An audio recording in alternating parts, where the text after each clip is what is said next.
ఈ రోజు మా కృష్ణుడి పుట్టినరోజు కాబట్టి ఏర్పాట్లన్నీ భవ్యంగా ఉంటాయి. మరి జన్మదిన శుభాకాంక్షలు కృష్ణ.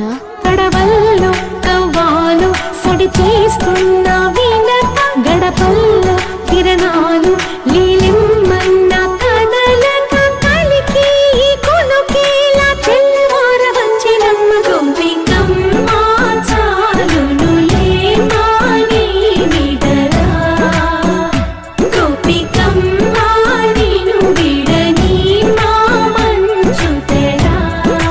ఈ రోజు మా కృష్ణుడి పుట్టినరోజు కాబట్టి ఏర్పాట్లన్నీ భవ్యంగా ఉంటాయి. మరి జన్మదిన శుభాకాంక్షలు కృష్ణ. గడవల్లో కవ్వాలు సడి చేస్తున్న వీణత, గడపల్లో కిరణాలు లీలిమ్మన్న